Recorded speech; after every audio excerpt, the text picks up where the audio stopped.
दिशा भी जुड़ चुकी हैं।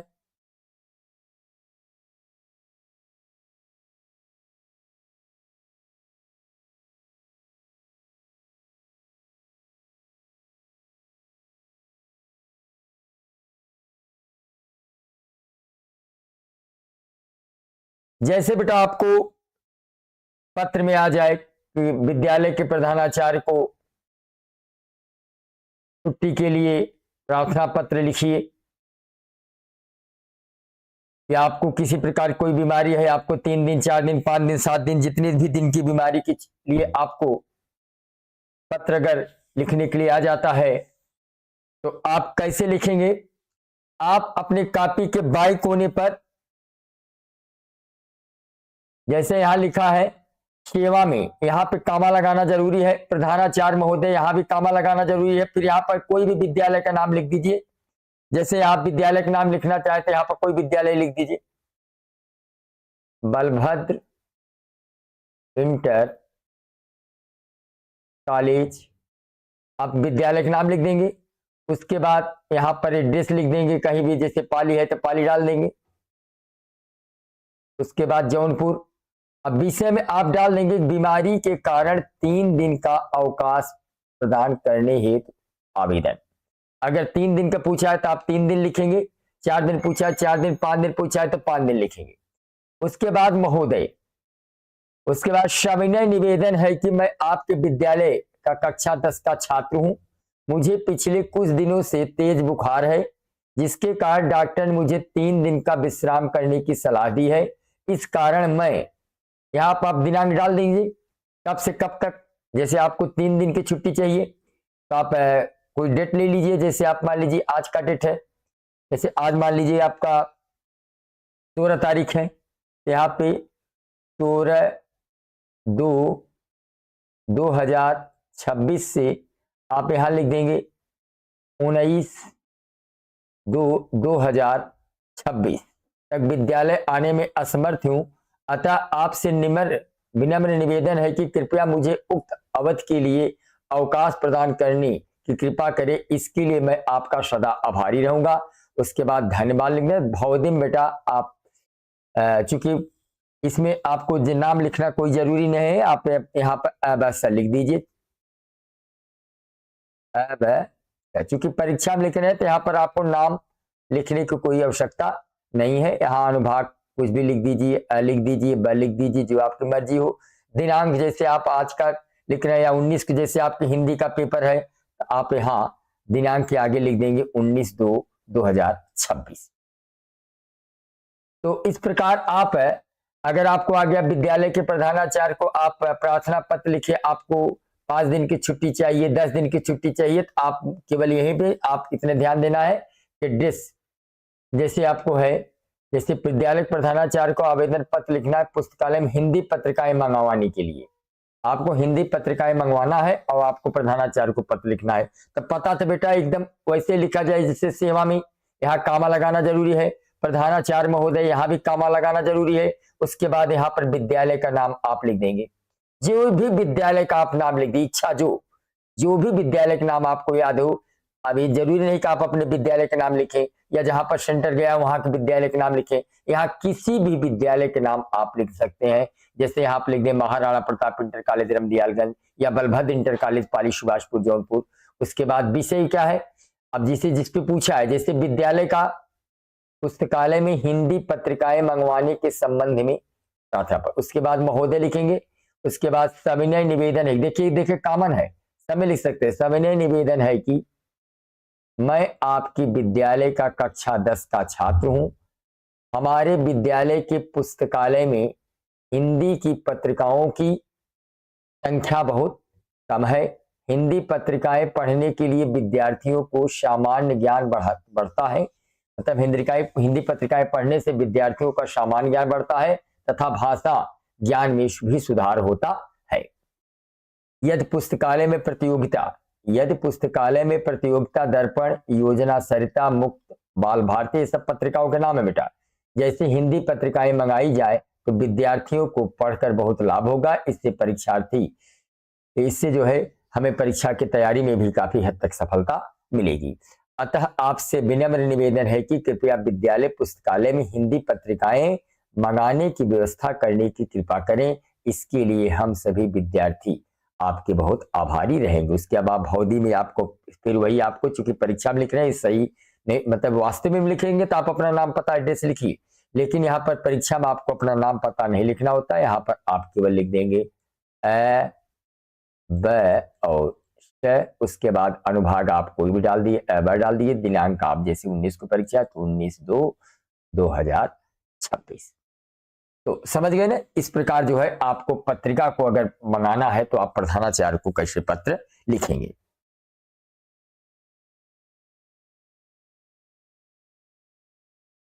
किसी प्रकार की कोई दिक्कत हो तो बताइए। समझ में आ रहा है कि नहीं आ रहा है? कमेंट करके बताएं समझ में आ रहा है कि नहीं आ रहा है। कोई दिक्कत हो तो बताएं। आदर्श पंडित लाइव भी चल रहा है, कहां हो तुम?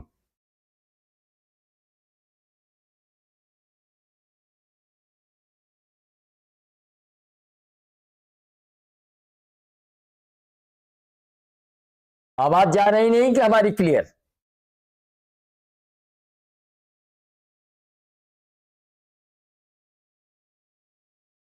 देखिए अजमन सिंह, नो सर कोई दिक्कत नहीं, ठीक है बेटा। शुभम पटेल समझ में आ रहा है, ठीक है। सुमित समझ में आ रहा है, साक्षी यादव ठीक है बेटा। तो चलिए कंटिन्यू करते हैं। नीरज विश्वकर्मा समझ में आ रहा है। चलिए ऐसे अगर आपको और आ जाए, इस प्रकार का पत्र आ जाए कि छात्रवृत्ति पाने के संबंध में आवेदन पत्र, जैसे आपको छात्रवृत्ति प्राप्त करना है, स्कॉलरशिप लेना है, तो आप कैसे प्रधानाचार्य को पत्र लिखेंगे? तो इसमें बेटा अगर आपको प्रधानाचार्य को छात्रवृत्ति पाने के लिए संबंध में अगर आपको प्रार्थना पत्र लिखना है तो कैसे लिखेंगे? आप यहां ऊपर सेवा में लिखने के बाद कामा जरूर लगाएंगे बेटा, फिर प्रधानाचार्य महोदय लगाने पर भी कामा लगाएं। इसके बाद यहाँ पर विद्यालय का नाम लिखेंगे, जैसा कि मैंने आपको इसके पहले बताया। किसी भी विद्यालय के नाम लिख दें, महाराणा प्रताप इंटर कॉलेज रामदयालगंज जौनपुर या बलभद्र इंटर कॉलेज रामदयालगंज जौनपुर।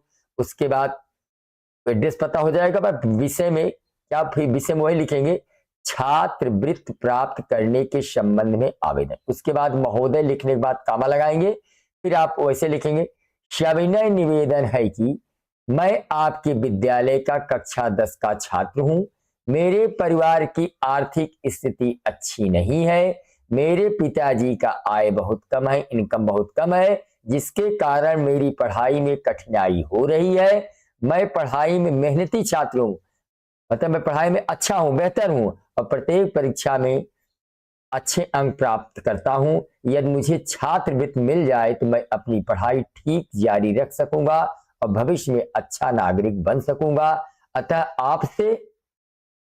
आपसे निवेदन है, विनम्र निवेदन है कि मेरी आर्थिक स्थिति को ध्यान में रखते हुए कृपया मुझे छात्रवृत्ति प्रदान करने की कृपा करें। इसके लिए मैं आपका सदा आभारी रहूंगा, धन्यवाद। उसके बाद बेटा है भौदी में आप अब ऐसा लिखेंगे, अनुभाग अ लिख दीजिए, ब लिख दीजिए, रोल नंबर आप लिखना चाहे तो लिख सकते हैं यहाँ पे। दिनांक में आप वही लिखिए जिस दिन आपकी परीक्षा हिंदी है। अगर 18 को परीक्षा तो आप लिख दीजिए 18/2/2026।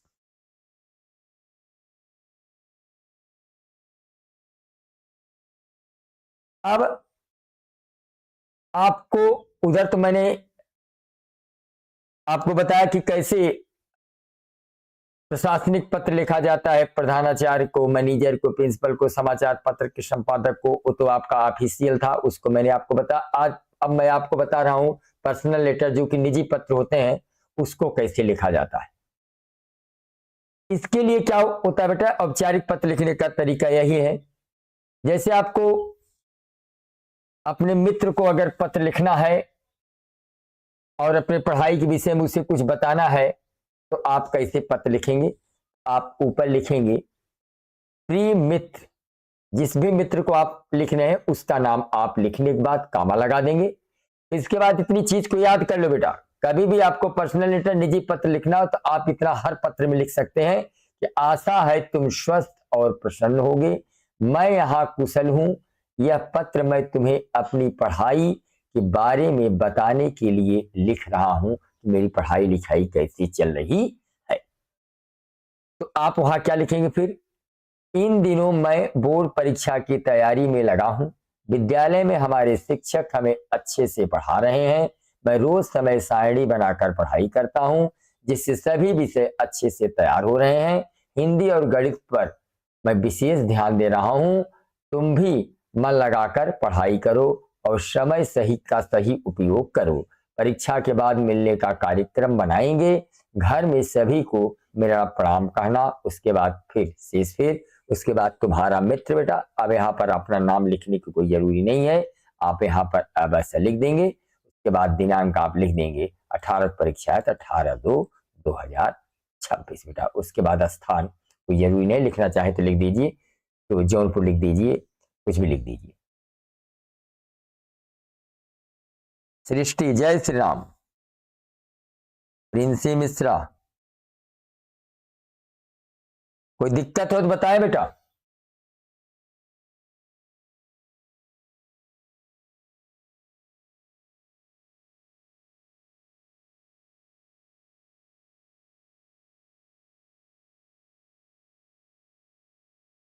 चलिए कोई प्रॉब्लम हो तो बताएं।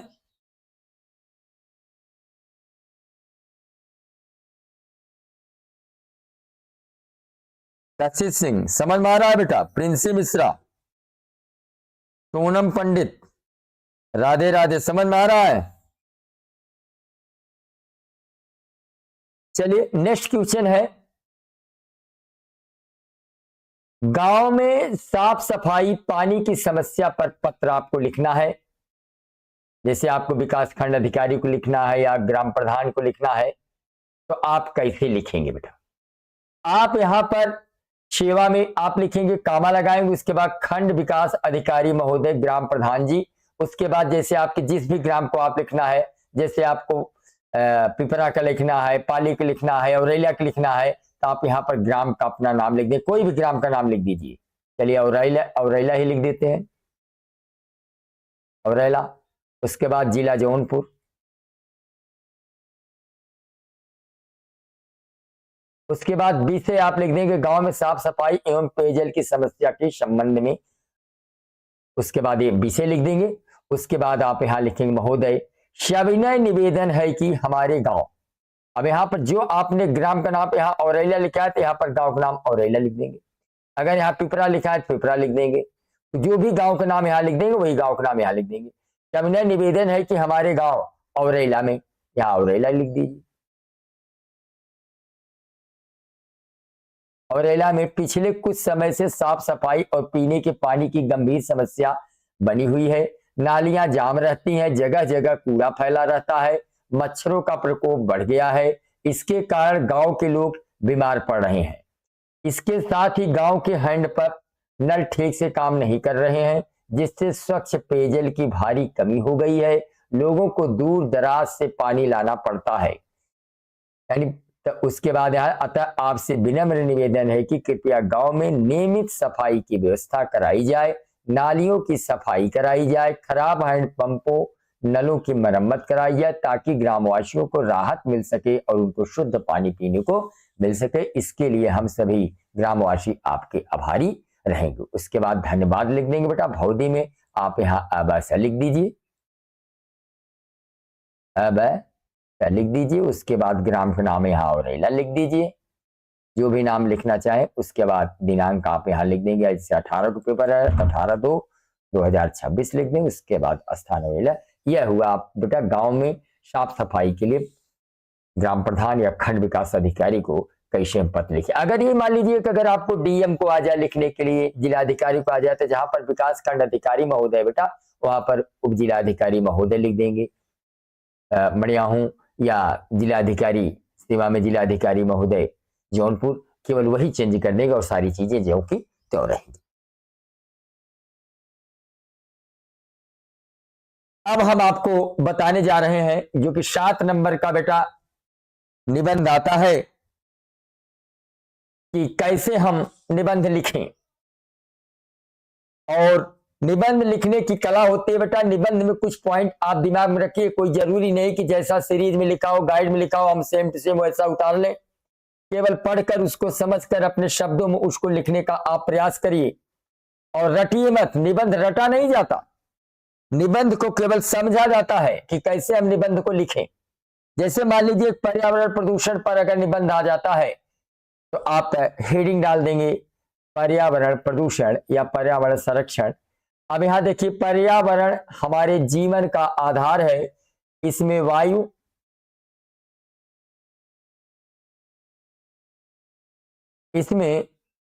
जल, भूमि, पेड़ पौधे, पशु पक्षी और मनुष्य सभी शामिल हैं।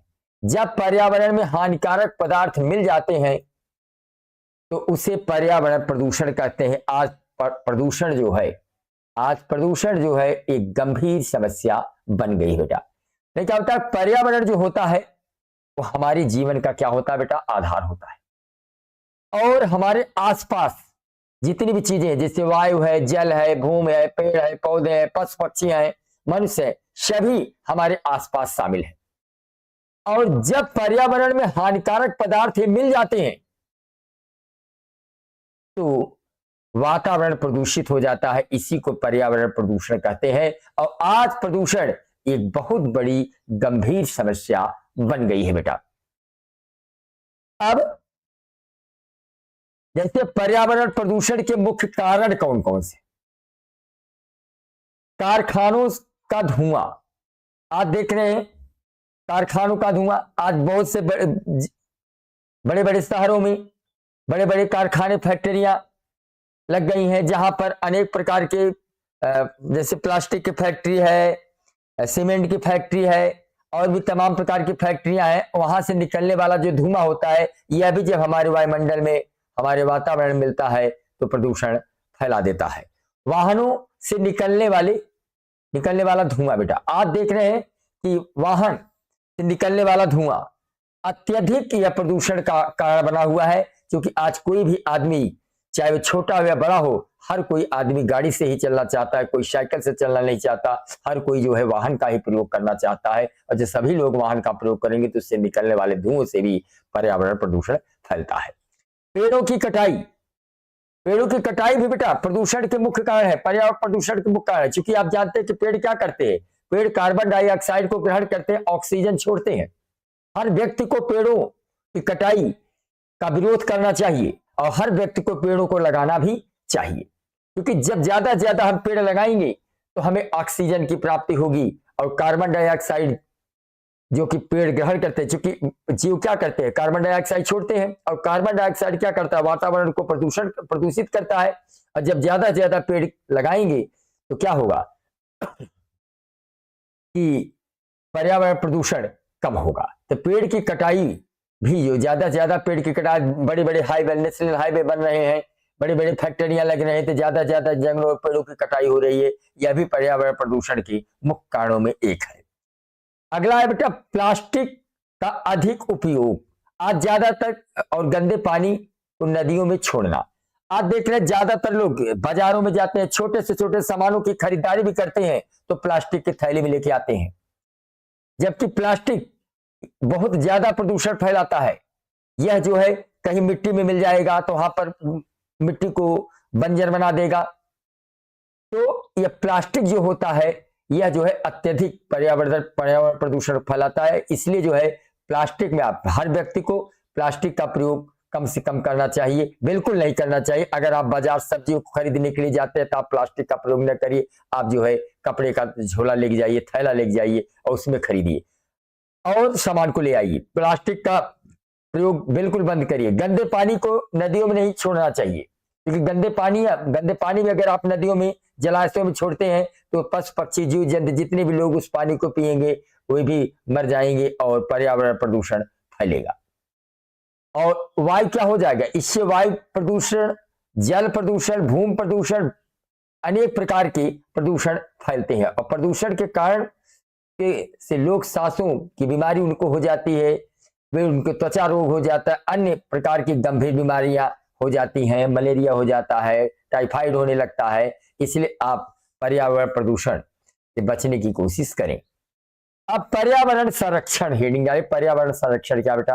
पर्यावरण प्रदूषण से बचने के लिए पर्यावरण संरक्षण आवश्यक है। हमें अधिक से अधिक पेड़ लगाने चाहिए, प्लास्टिक का कम से कम उपयोग करना चाहिए, नदियों और तालाबों को गंदा नहीं करना चाहिए, वाहनों का कम से कम प्रयोग करना चाहिए, स्वच्छ ऊर्जा का उपयोग बढ़ाना चाहिए। ये है बेटा, अगर हम पर्यावरण संरक्षण को, पर्यावरण को बचाना चाहते हैं, पर्यावरण प्रदूषण को कम करना चाहते हैं, खत्म करना चाहते हैं, तो इसके लिए हमें क्या करना होगा?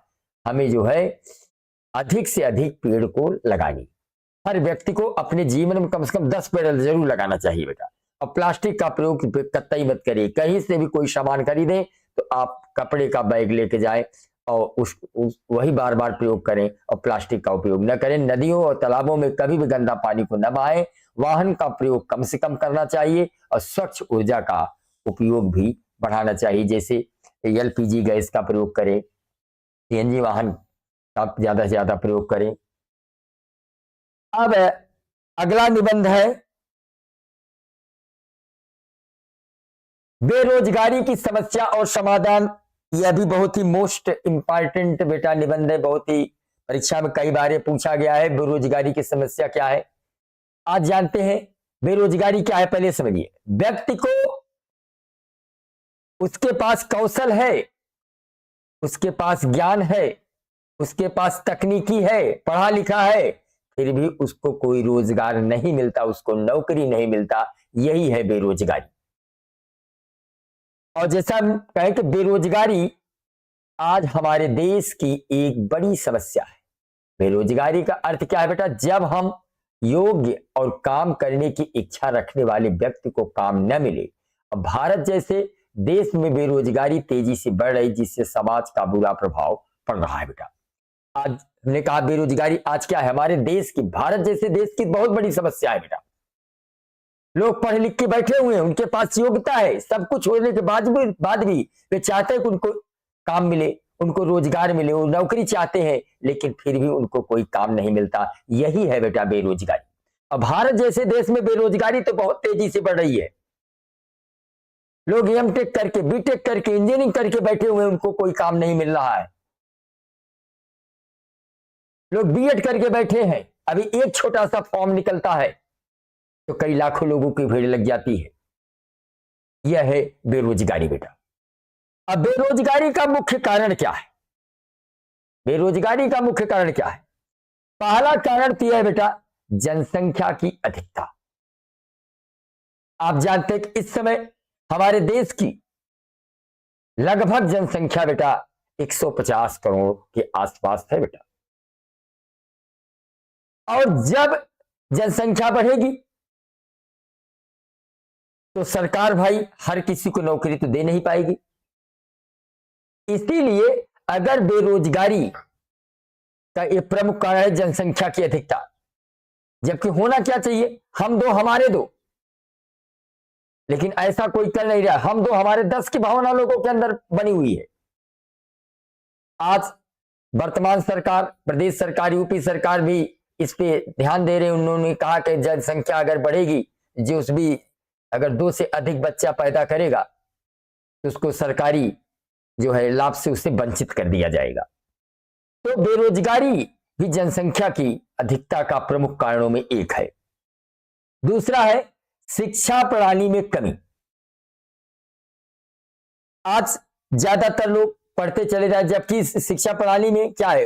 रोजगार परक शिक्षा होनी चाहिए, लेकिन आज शिक्षा प्रणाली में धीरे धीरे कमी हो रही है। लोगों को केवल सीधा सीधा पढ़ाया जा रहा है, जबकि उनको शिक्षा के साथ साथ उनको जो है कुछ कौशल शिक्षा, जैसे सिलाई, कढ़ाई, ठीक ना, मैनेजमेंट और इन सब की भी शिक्षा देना आवश्यक है। उद्योगों की कमी और रोजगार के अवसर का कम होना। आज क्या है? लोग मुंबई भाग के जा रहे हैं, कलकत्ता भाग के जा रहे हैं, बड़े बड़े नगरों में जा रहे हैं। तो जो छोटे छोटे राज्य है, जैसे उत्तर प्रदेश है, बिहार है, इन सब राज्यों के लोग आज अन्य राज्यों में पलायन कर रहे हैं। तो कारण यह है कि उत्तर प्रदेश हुआ, बिहार हुआ, मध्य प्रदेश हुआ, यहां पर क्या है? यहां पर उद्योगों की कमी है, इसलिए रोजगार के अवसर यहां कम मिल रहे हैं। इसलिए लोगों को मजबूरी में बाहर जाना पड़ता है, अर्थात उनको बेरोजगारी का दंश से झेलना पड़ता है। मजबूरी में लोग बेरोजगार यही हैं, उनके प्रदेशों में, उनके जहाँ के रहने वाले हैं, उनके आसपास कोई जो है औद्योगिक फैक्ट्री नहीं है। अगला है, आज पढ़े लिखे युवा भी नौकरी के लिए भटक रहे हैं। इससे युवाओं में निराशा बढ़ती है और कभी कभी वे गलत रास्ते पर भी चले जाते हैं। ठीक है, बहुत से लोग पढ़े लिखे हैं, उन्होंने बीटेक किया, एमटेक किया, टेट क्वालिफाई किया, बीएड किया, सीएट किया, टीट क्वालिफाई किया, इसके बाद भी उनको जब नौकरी नहीं मिलती तो उनके अंदर निराशा आ जाती है, वे अपने आप को कोसते हैं। ऐसे व्यक्ति क्या करते हैं, कभी कभी लोग जब उनको खाने की व्यवस्था नहीं होती, उनके खाने पहनने की व्यवस्था नहीं हो पाती, उनको रहने का घर बनवाने के लिए किल्लत होती है, परेशानी होती है, तो ऐसे लोग क्या करते हैं, गलत रास्ते पर चले जाते हैं, चोरी डकैती करने लगते हैं, अपराधी बन जाते हैं।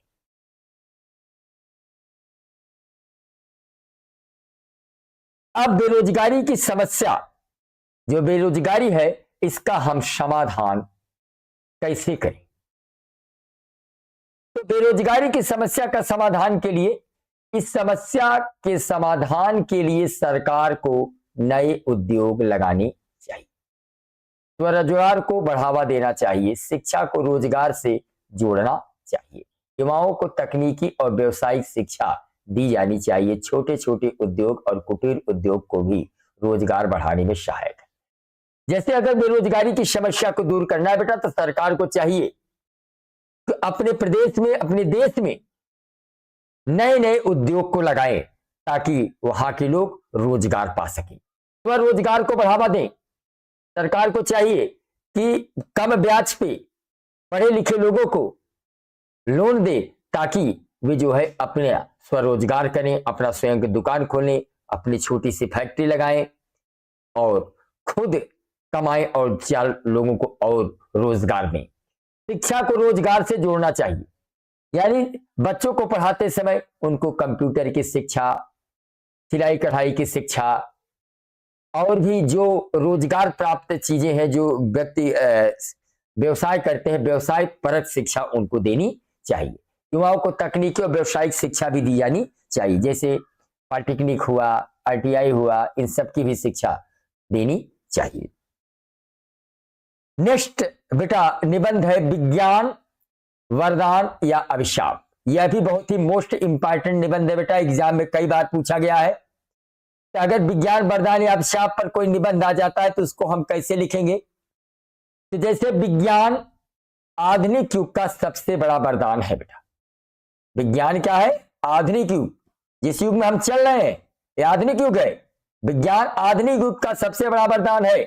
विज्ञान ने हमारे मानव जीवन को बहुत सरल और सुविधाजनक बना दिया है। आज विज्ञान की देन है। पहले लोग जो है साल साल भर गेहूं की मड़ाई करते थे, अब तो एक ही दिन में 5 घंटे में 2 बीघे का 5 बीघे का जो है दाना जो है निपटा देते हैं। ये किसकी देन है? विज्ञान की देन है। आज हम विज्ञान की सहायता से कुछ ही समय में एक स्थान से दूसरे स्थान पर पहुंच जाते हैं। जैसे रेल हुआ, मोटर हुआ, हवाई जहाज हुआ, आज विज्ञान की देन है। पहले क्या होता था बेटा, लोगों को अगर मुंबई जाना होता था तो पैदल जाते थे। रेल का विकास हुआ, लोग 24 घंटे में मुंबई पहुंच जाते थे। पहले लोग पैदल चलते थे, फिर मोटर, हवाई जहाज से देखिए आप विदेश में 4 घंटे में पहुंच सकते हैं। यह सब किसकी देन है? विज्ञान की देन है। मोबाइल, इंटरनेट, कंप्यूटर दुनिया की बहुत छोटा बना दिया है। पहले लोग क्या होता था, अगर एक प्रदेश से दूसरे पे, मुंबई से अगर यूपी में अगर किसी का हाल चाल लेना होता था तब लोग पत्र लिखते थे और 1 हफ्ते में पता चलता था कि किसको क्या हुआ है। लेकिन आज मोबाइल विज्ञान की ऐसी देन है कि आप 1 मिनट में यहां बैठे अमेरिका में, मुंबई, कलकत्ता, कहीं भी अपना हाल चाल बता सकते हैं, दूसरे का हाल चाल ले सकते हैं। आज इंटरनेट के माध्यम से हम अमेरिका में रखी किताबों को अध्ययन कर सकते हैं, विदेश की, अपने देश की हर किताबों के इंटरनेट से जोड़कर हम पढ़ सकते हैं। और कंप्यूटर के माध्यम से हम कुछ भी ऐसा नहीं जिसको हम एक जगह बैठकर अध्ययन न कर सके, देख न सके। तो विज्ञान के कारण चिकित्सा के क्षेत्र में भी बड़ी प्रगति हुई है। आज कई गंभीर बीमारियों का इलाज संभव हो गया है। पहले क्या होता था बेटा, कभी एक बीमारी आ जाती थी, कभी पहले सन 1947 के पहले आपका एक बार प्लेग आया हुआ था। उस समय चिकित्सा की व्यवस्था अच्छी नहीं थी, विज्ञान उस समय प्रगति में नहीं था, जिसके कारण अगर गांव में कोई बीमारी आ जाती थी, कोई संक्रामक बीमारी आ जाती थी, तो गांव सफा हो जाते थे। लेकिन आज विज्ञान की देन है, चिकित्सा की देन है कि आज हर प्रकार की बीमारियों का इलाज संभव है। पहले टीबी की कोई इलाज नहीं था, एड्स का कोई इलाज नहीं था, कैंसर का कोई इलाज नहीं था, लेकिन आज विज्ञान चिकित्सा की ही देन है कि आज जो है लगभग हर बीमारियों का आज खोज भी हो चुका है, इसकी दवा भी संभव हो चुकी है। आज विज्ञान की देन है। कोरोना वायरस से लोग मर रहे थे, लेकिन विज्ञान की देन थी तो वैक्सीन को डेवलप किया और लोगों की जान बची। शिक्षा, कृषि और उद्योग के क्षेत्र में भी विज्ञान महत्वपूर्ण योगदान दिया है। शिक्षा के क्षेत्र में भी हमने कहा कि आज विज्ञान की देन है कि आज शिक्षा कहां से कहां पहुंच गई है। लोग जो है अध्ययन कर रहे हैं, पढ़ रहे हैं, वैज्ञानिक बन रहे हैं। कृषि और उद्योग में भी विज्ञान का महत्वपूर्ण योगदान है। आप देखिए, पहले जिस खेत में 1 बीघा खेत में 20 बिस्सा में 10 कुंटल पैदा होता था, लेकिन आज विज्ञान की देन है, उसने मिट्टी की जांच करके उसमें किस पोषक तत्वों की कमी है इसका खोज करके उसमें कौन सी दवा चाहिए, कौन सा पोषक तत्व चाहिए, कौन सा उर्वरक चाहिए, इसका डेवलप करके, और जिस खेत में 20 बिस्से में अगर 10 कुंटल पैदा होता था, 25 कुंटल पैदा हो रहे हैं। यह देन विज्ञान की है। आज किसान आधुनिक मशीनों से खेती कर रहे हैं, जिससे उत्पादन भी बढ़ा है। समझ में आई बात है। आज किसान क्या करे, पहले परंपरागत खेती करते थे, लेकिन आज मशीनों का प्रयोग करके किसान ज्यादा खेती भी कर रहे हैं और उत्पादन भी बढ़ा रहे हैं। समझ में आ रहा है कि नहीं आ रहा है? कमेंट करके बताइए। किसी प्रकार कोई प्रॉब्लम हो तो बताएं। देखे यदुवंशी, कोई प्रॉब्लम हो तो बताएं। लेकिन विज्ञान का गलत उपयोग इसे अभिशाप भी बना देता है। लेकिन विज्ञान का उपयोग सही होना चाहिए, सही दिशा में होना चाहिए। गलत तरीके से अगर आप विज्ञान का उपयोग करते हैं, जैसे परमाणु बम, अन्य घातक हथियार विज्ञान की ही देन है, जिससे आज मानवता को खतरा है। आप देखिए, एक बार हिरोशिमा में परमाणु बम गिरा था, आज भी वहां पर लोग जो है लंगड़े अपाहिज पैदा होते हैं बेटा। इसीलिए जो है विज्ञान से कोई ऐसी चीज की खोज नहीं करना चाहिए जो कि व्यक्तियों के लिए एक अभिशाप बन जाए। मशीनों का अधिक से अधिक बेरोजगारी भी बढ़ रही है, प्रदूषण भी विज्ञान को गलत उपयोग का परिणाम है। देखिए आज क्या है, पहले कोई काम होता था तो लोग 10 आदमी काम करते थे, लेकिन आज जेसीबी आ जाते हैं, 50 आदमी काम 1 घंटे में अकेले कर दी रही। इसलिए बेरोजगारी भी आज, जैसे जेसीबी का प्रयोग हुआ, बड़ी बड़ी मशीनों का विज्ञान के माध्यम से आज डेवलप हुआ है।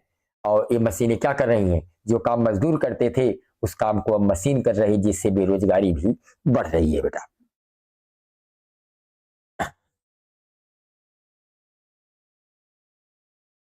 अगला निबंध है बेटा, मेरी पसंदीदा पुस्तक मेरा प्रिय लेखक। ये बहुत ही बेटा इंपॉर्टेंट ये भी निबंध है। अगर इस पे आ जाए कि मेरा पसंदीदा पुस्तक या मेरा प्रिय लेखक, तो आप कैसे लिखेंगे? तो पुस्तकें हमारी सच्ची मित्र होती है। पुस्तक क्या होता है बेटा? हमारा सच्चा दोस्त होता है, सच्चा मित्र होता है। वे हमें ज्ञान देती हैं और सही मार्ग दिखाती है। पुस्तक क्या करती है? हमें सही सही ज्ञान देती है, हमें सही मार्ग दिखाती है। मेरी पसंदीदा पुस्तक रामचरित मानस है और मेरे प्रिय लेखक गोस्वामी तुलसीदास है बेटा। तो आप कोई भी पुस्तक लीजिए तो आप लिख दीजिए, जैसे कि मेरा पसंदीदा पुस्तक क्या है? रामचरित मानस है, और इसको लिखने वाले कौन है? गोस्वामी तुलसीदास है। अब इसके विषय में क्या लिखेंगे कि रामचरित मानस एक महान धार्मिक और नैतिक ग्रंथ है। रामचरित मानस क्या बेटा? एक महान धार्मिक और नैतिक ग्रंथ है। इस पुस्तक में भगवान राम के आदर्श जीवन का सुंदर वर्णन किया गया है। रामचरित मानस में किसके जीवन का सुंदर वर्णन किया गया बेटा? प्रभु श्री राम के जीवन का सुंदर वर्णन किया गया है। इस पुस्तक में हमें सत्य, प्रेम, त्याग, आज्ञा पालन और कर्तव्य का ज्ञान मिलता है। सत्य, प्रेम, त्याग और आज्ञा पालन। अब देखिए कि रामचंद्र जी, राम, लक्ष्मण, भरत, शत्रुघ्न चारों भाइयों में कितना प्रेम था, ये कितने सत्यवादी थे। भरत ने त्याग दिया, सिंहासन को त्याग दिया, खड़ाऊ लेकर 14 वर्ष तक खड़ाऊ को जो है सिंहासन पर रखकर राज्य का देखभाल किए, लेकिन सिंहासन पर कभी नहीं बैठे। यह त्याग होता है बेटा। भरत ने त्याग किया। रामचंद्र जी अपने भाई के लिए 14 वर्ष वनवास गए, अपने पिता के लिए 14 वर्ष वनवास गए, अपने पिता की आज्ञा पालन किया, अपने कर्तव्य का पालन किया। तो रामचरितमानस से इसीलिए कहा जाता है कि सत्य, प्रेम, त्याग और आज्ञा पालन और कर्तव्य का ज्ञान मिलता है। इसकी भाषा कैसी है बेटा? सरल है, मधुर है, इसलिए रामचरितमानस हमें अच्छी तरह समझ में आता है। अगला है बेटा निबंध स्वच्छता का महत्व। अगर यह निबंध आ जाए तो कैसे लिखेंगे? स्वच्छता के महत्व पर निबंध कैसे लिखेंगे? स्वच्छता हमारे जीवन के लिए बहुत आवश्यक है। स्वच्छता का अर्थ है अपने शरीर, घर, आसपास के वातावरण को साफ रखना। क्योंकि बेटा स्वच्छ भारत, अगर आप स्वच्छ हैं तो आपको किसी प्रकार की कोई दिक्कत नहीं होगी, क्योंकि स्वच्छता हर व्यक्ति के, हमारे ही नहीं, हर व्यक्ति के जीवन के लिए आवश्यक है बेटा। और स्वच्छता का अर्थ क्या होता है? कि शरीर स्वच्छ हो, घर साफ सुथरा हो, हमारे आसपास के वातावरण साफ सुथरा हो, किसी प्रकार की कोई गंदगी न हो। और स्वच्छ रहने से हम स्वस्थ रहते हैं और बीमारियों से बचे रहते हैं।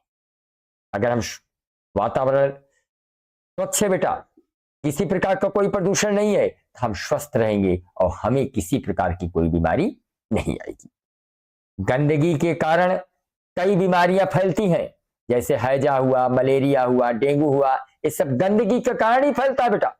अगर अपने आसपास के वातावरण को साफ सुथरा स्वच्छ रखोगे तो आपको हैजा, मलेरिया, डेंगू इत्यादि बीमारियों से आप बचे रहेंगे। यदि हम अपने आसपास साफ सफाई रखें तो इन बीमारियों से बचा जा सकता है। घर हुआ, विद्यालय हुआ, सड़क हुआ, सार्वजनिक स्थान हुए, स्वच्छ बनाए रखना हम सभी का कर्तव्य होता है।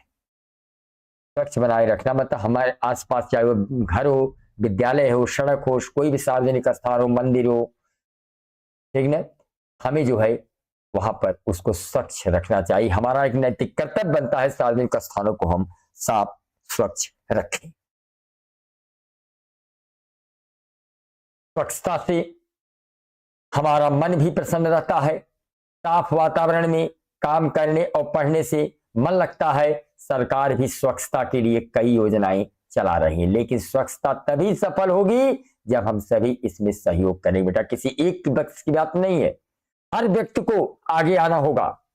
जब हर व्यक्ति सोचेगा हम अपने आसपास की चीजों को, हम अपने आसपास के स्थान को, मंदिर हुआ, मस्जिद हुआ, गुरुद्वारा हुआ, कोई पार्क हुआ, सड़क हुआ, रेलवे हुआ, बस स्टॉप हुआ, तो हमें जो है इन चीजों को साफ सुथरा ही नहीं कि कोई चीज जहां खाएं वहीं पर फेंक दें, केला खाएं छिलका जहां मन हो वहीं फेंक दें, मूंगफली खाएं जहां हो वहीं फेंक दें, पान खाएं जहां है वहीं थूक दें। ऐसा नहीं करना चाहिए। हमारा कर्तव्य है कि हम अपने आसपास की चीजों को साफ सुथरा रखें। और अगर ऐसा होगा बेटा, स्वच्छ रहेगा, अगर स्वच्छता रहेगी तो मन भी हमारा प्रसन्न रहेगा और साफ सुथरे वातावरण में पढ़ने का भी मन लगता है। और सरकार क्या करता है, स्वच्छता के लिए कई योजनाएं चला रही है। देखिए जगह जगह जो है डिब्बे लगा रखा है, ग्रीन और दो डिब्बे लगा रखा है ना, कि इसमें एक गीला कचरा रखना है, एक में सब क्या बोलते हैं उसको, सूखा कचरा रखना है। तो हम सभी मिलकर सहयोग करेंगे तभी स्वच्छता आएगी। हमें कचरा इधर उधर फेंकना नहीं चाहिए, शौचालय का उपयोग करना चाहिए। अगर आप स्वच्छता चाहते हैं तो क्या क्या हमें करना चाहिए? हमें कचरा को इधर उधर फालतू नहीं फेंकना चाहिए, शौचालय का सही सही उपयोग करना चाहिए, हाथों को समय समय पर साबुन से धोना चाहिए, प्लास्टिक का कम उपयोग करें। और स्वच्छता के लिए ये सब सारी चीजें बहुत ही बेटा जरूरी होती है। तो आज हमने आपको जो है जितने इंपॉर्टेंट प्रार्थना पत्र आते हैं और जो निबंध आते हैं बेटा, मैंने आपको पढ़ा दिया है। अगर इतना आपने ठीक से पढ़ लिया, देख लिया, फिर आपको जो 18/2/2026 को जो आपका हिंदी का परीक्षा